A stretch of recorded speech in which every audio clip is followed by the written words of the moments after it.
জাদুই কলা।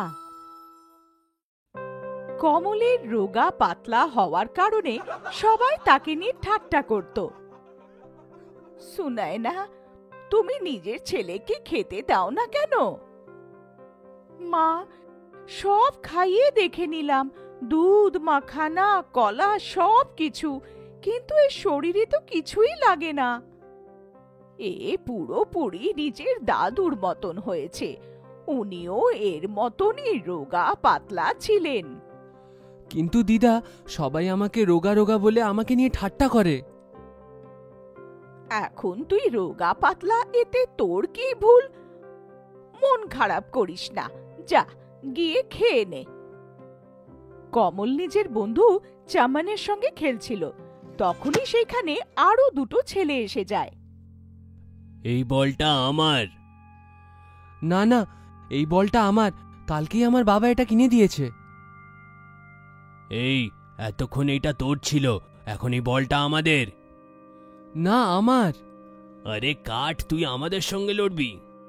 চল কামাল, এখান থেকে যাই, এদের সঙ্গে ঝগড়া করা ঠিক নয়। না, সেই বলটা আমার। কামাল চল এখান থেকে, আমরা নতুন বল নিয়ে নেব, চল এখান থেকে। চামান কামালের হাত ধরে তাকে ঘরের দিকে নিয়ে যায়।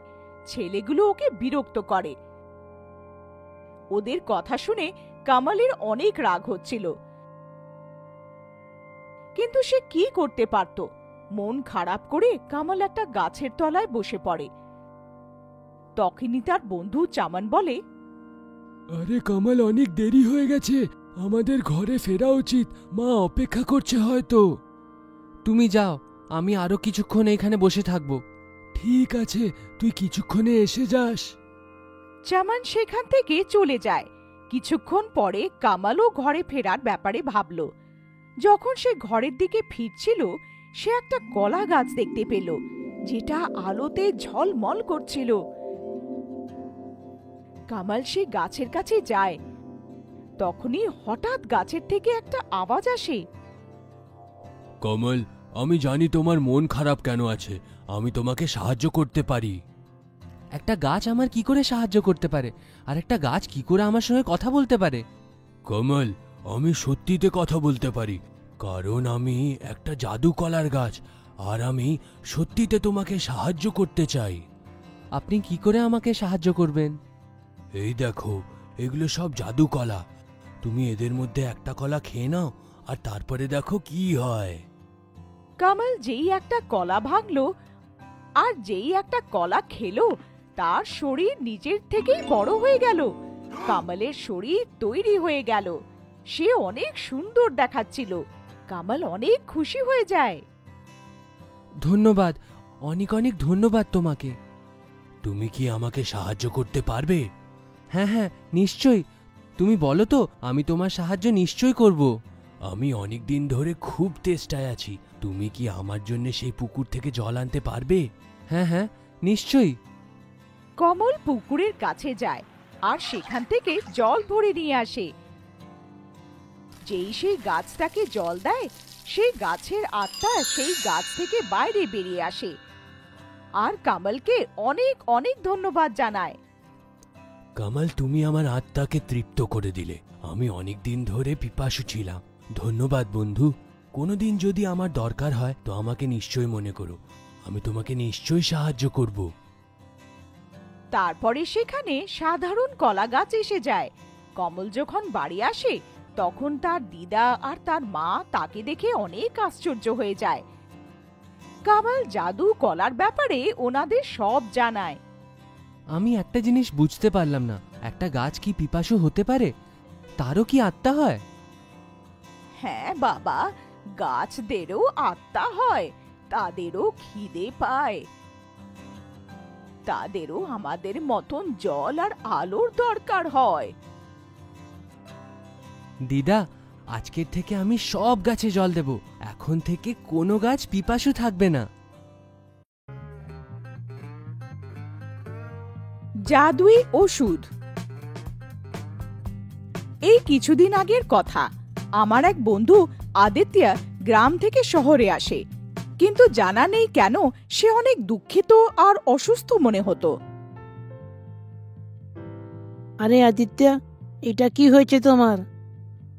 জানি না বন্ধু, আমিও কিছু বুঝতে পারছি না। হঠাৎ করে আমার অনেক ক্লান্ত ক্লান্ত লাগছে। আদিত্য, আমি বললাম না বিছানা থেকে উঠো না। মা, আমাকে একটু খোলা হাওয়ায় যেতে দাও না, আমার বাড়িতে ভালো লাগছে না। আদিত্যের মা তার এই অসুখ থেকে অনেক চিন্তিত ছিল। সে কাউকে কিছু বলতে পারছিলেন না।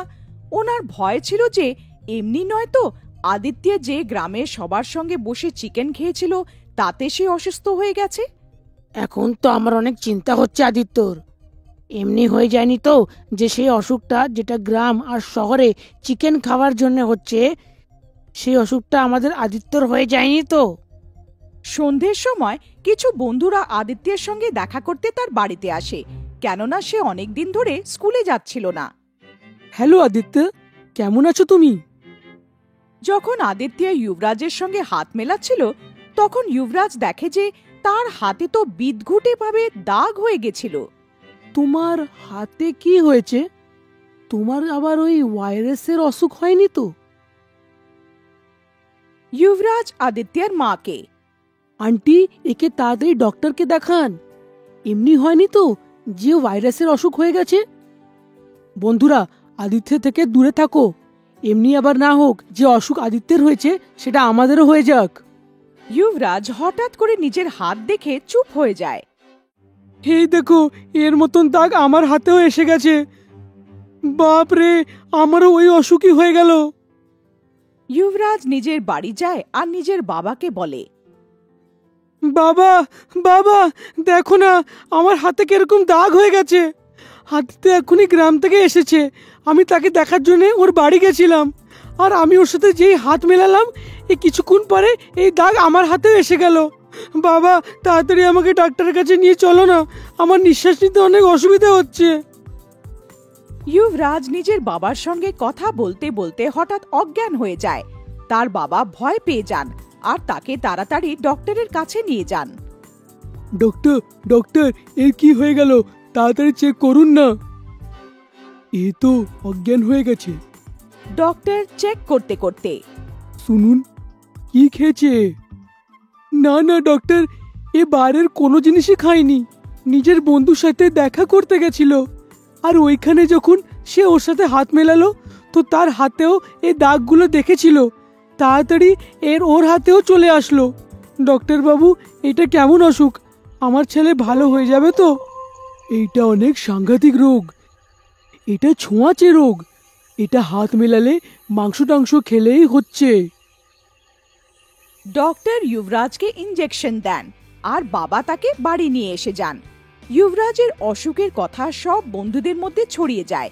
সব লোকেরা তার বাড়ি আসতে ভয় পেতে লাগলো, কিন্তু আদিত্যের খুব চিন্তা হচ্ছিল, কেননা এই অসুখ ওর জন্যই যুবরাজের হয়েছিল।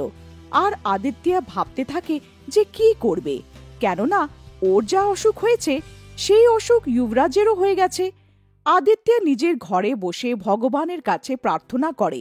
তখনই তার পাশে থাকা ওষুধের শিশির থেকে আওয়াজ আসে, আদিত্য, এইদিকে দেখো, আমি তোমার সাহায্য করব, ভয় পেও না। আদিত্য এদিক ওদিক দেখতে থাকে। তখনই সে এক ওষুধের শিশিকে নড়তে দেখে। তুমি বলতে পারো তুমি আমার সাহায্য কি করে করবে? শোনো আদিত্য, কাল যখন রোদ বের হবে তখন তুমি এই শিশিতে জল ভরে রোদে রেখে দিও। 10 মিনিট পরে সেই জল তুমি খেয়ে নিও আর নিজের বন্ধুকেও খাইয়ে দিও। আর কিছুক্ষণ রোদেই থেকো, কেননা তোমার যা রোগ হয়েছে সেটা অনেক ভয়ঙ্কর অসুখ, আর এইটা অন্য কারণ না হোক তাই আমি তোমার সাহায্য করতে চাই। সকাল হতেই আদিত্য সেই শিশিতে জল ভরে রোদে রেখে দেয় আর ঘড়ি দেখতে থাকে। যেই 10 মিনিট হয়ে যায় সেই শিশির থেকে জল খেয়ে নেয় আর একটু জল বাঁচিয়ে নেয় নিজের বন্ধু যুবরাজের জন্যে। আর কিছুক্ষণ রোদে বসে। আদিত্য যেই জলটা খায় তার সব দাগ হাত থেকে অদৃশ্য হয়ে যায় আর সে ঠিক হয়ে যায়। নিজে ঠিক হওয়ার পরে সেই ওষুধের শিশি নিয়ে দৌড়ে যায়, যুবরাজের ঘরে যায় আর তাকে সব কথা জানায় আর তাকে সেই জল খাইয়ে দেয়। যুবরাজের অসুখও ঠিক হয়ে যায়। ওষুধের শিশি, তুমি আমার অনেক সাহায্য করেছো, ধন্যবাদ। আচ্ছা, আমরা কি জানতে পারি এই রোগের সাথে রোদের কি সম্পর্ক আছে? রোদ থেকে আমরা শক্তি পাই। আমাদের কখনো কখনো শরীরকে রোদ দেখানো উচিত, কিন্তু আমরা যতটা সহ্য করতে পারি ততটাই। অনেক রোগ এমন হয় যে রোদ নিলে ঠিক হয়ে যায়, অনেকবার ডক্টররাও বুঝতে পারে না। আর শিশির কথা শুনে আদিত্য যুবরাজ নিজের বন্ধুদের কাছে যায় আর তাদের নিজের ঠিক হওয়ার খবর দেয়, আর তার সঙ্গে তাদের রোদের ব্যাপারে সূচনা দেয়। তো বাচ্চারা, আমরা এই গল্পের থেকে এইটা শিখি যে আমাদের কখনো কখনো রোদে খেলা উচিত। রোদ আমাদের শরীরের জন্য অনেক দরকারি।